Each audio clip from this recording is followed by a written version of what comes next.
What's up, y'all? Shook here, back with another video on the Holy Paladin, doing some 2v2 with Plum on his Death Knight. So this is the second part of the Q session that I posted earlier in the week. The build is exactly the same as the last video. Ran Divine Plea in every single game, and I changed out Ultimate Sacrifice for Searing Glare and Denounce a couple times. So these Qs are the ones that are like later in the session, and the last video was like earlier in the session. I don't have anything else to say about the build, so let's get into the games. So this first game is against a Warrior Resto Druid, and this was the game that was going to get Plum his 2100. You see him get slowed a little bit there, and he wasn't able to grip the clone. I'm trying to just sit. He's going to get dangerously low. The Warrior did proc Saved by the Light, so I did go ahead and use Hand of Sacrifice. I'm trying to give Plum the Blessing of Summer. So our opening is not the greatest right here, and it was all just because of my positioning. Like, I definitely could have had better positioning to where Plum could have had an easier time gripping that clone. You see the Resto Druid right there use Ironbark, and he's just trying to stay in travel form to stay away from Plum. Ironbark has a little bit longer. The Warrior is sitting in D stance, but we're still going to go for him. We can actually kill the Resto Druid if we like have our full damage set up, and we get the full CC chain. So he blinds the Resto Druid right here into a Strangulate. So this is the CC chain I was just talking about. The Resto Druid does use Shadow Meld right there. And right here, I'm going to come, and I thought I was going to Hodge him, but it wasn't off cooldown yet because I had Hodged the Warrior back in there. I had Blind available. It's good I didn't use Blind because it would have been DR'd. And right here, we can see that the Resto Druid still has his Trinket. And Hodge does come off cooldown. He's going to want to be CCing me here really soon, and I'm just trying to get Plum at a decent health total for when that CC chain does come. You see him pop both Trints there, and I do Hodge him right before he gets the bash on me. He trinkets for the bash, so I trinket to blind him, and he has no Ironbark, nothing else. Plum blinds him off that and then finishes him with a Sudden Doom proc. So kind of an interesting trinket by the Druid. I don't think that was really necessary for them, and he probably could have saved his Warrior. But that was the match that got Plum the 2100 for this season. This next match is against a Mistweaver and a DK. I think Fistweaver is usually the tougher of the two for this comp, but he's playing Castweaver, which is actually what I play on my Mistweaver too. I just like that style of play better than Fistweaver. So right here you can see the DK having a pretty strong opener. I am going to trinket that Strangulate. I go ahead and burn Lay on Hands really early because I don't want to use it later on in the match. I do juke the DK and I get a precog proc. So right here I am able to pick myself up. The Mistweaver is coming towards me to either try and interrupt me or leg sweep me or do something, so I go ahead and Hodge him since he was right there on top of me. I'm just trying to pull this DK into as an awkward position as I can. The Mistweaver does use Revival there. I juke the DK again, and he tries to use Ring of Peace to stop me, but it doesn't. I think because of precog. I get gripped there, and you can see we're actually kind of even on mana. I do use my wall here because I got leg swept. He blinds me, and really he just wants to go for me. I have bubble back now from Forbearance. So right here I do get the full cast off with the Divine Favor, and it almost tops me. He's trying to do a little bit of spread pressure, but I'm not too worried about it. Right here Plum pops his AMS, and the Mistweaver gives the DK, I think that's Tiger's Lust. I get incap, but I Hodge him right before the incap, so it's almost at the exact same time. I do blind off of that, which was unfortunate because we did get his trinket there. Now I'm going to kick. We kick at the same time, so big overlap. We actually could have definitely gotten the kill there had we not overlapped, so that was just poor communication on our part. I did juke his pet kick right there and cast Tears Deliverance. We are falling behind on mana just a little bit. I had to waste a little bit there. I got a little hyper aggressive. I used Blessing of Protection on Plum just to kind of top him right here. and it looks like he is going to make a swap to the Mistweaver, and I do want to catch up on mana, so I'm going to run back here and I'm going to start drinking. You can see Plum just kind of peeling for me. He double blinds them, and he has AMS, so I'm telling him, you know, pop defensives here. I'm going to pop my head out and use 2 of my infusion procs. I still have my trinket available, and I am running ultimate sacrifice in this one, so I can always save Plum. Not really worried about, you know, me, because I also have bubble. And we have caught up on mana. We're actually winning on mana at this point, but Plum does get a full strangulate on the Mistweaver, and he pops his defensives right there. We do get the kill even with the precog, which was kind of crazy.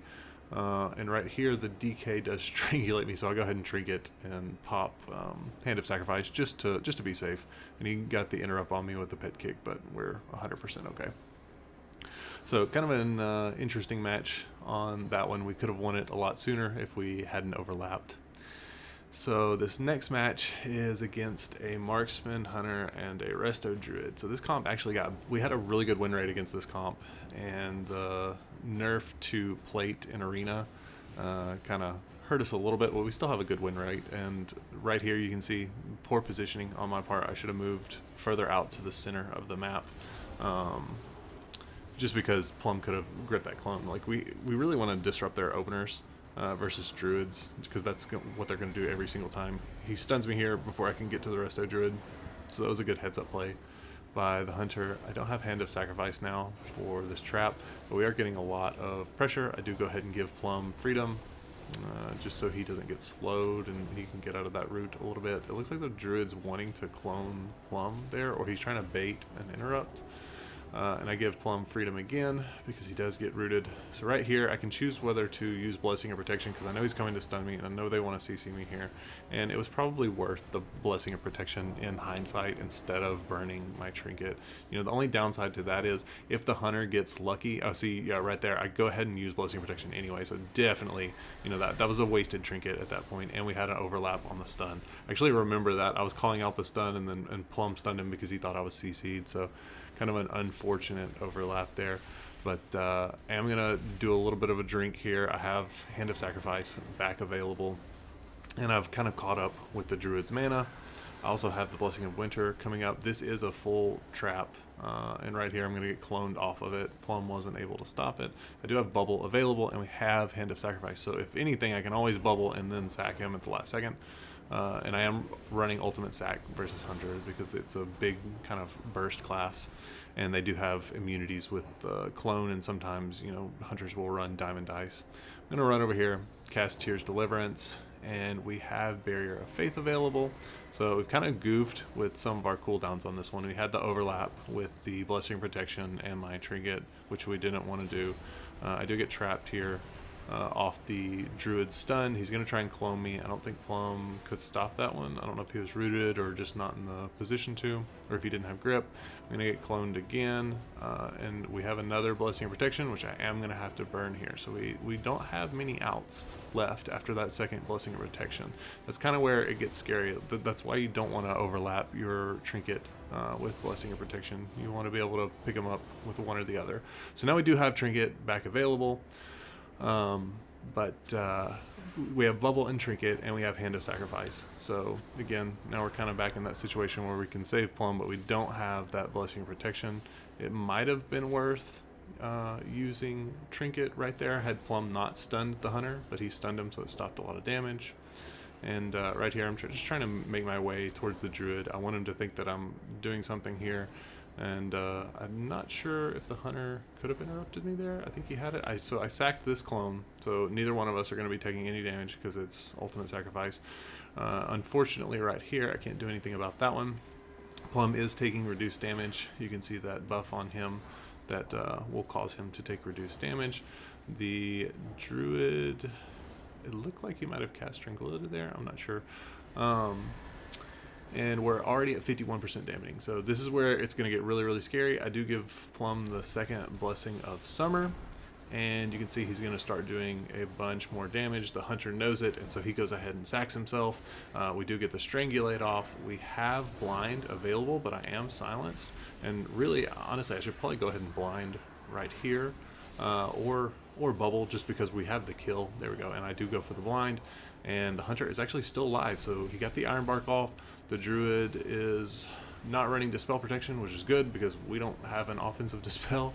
He actually clones Plum here super low, and I think Plum would have gone down had he not done that, because it gave me time to get Hand of Sacrifice back up, and I think he lost them the game right there, because I didn't have really much to save Plum right there, and I think that explosive shot would have done enough damage. So right here I am able to pick Plum up, and so kind of a really unfortunate for them that happened. I don't know what the druid was thinking, if he thought that I had some kind of out for Plum.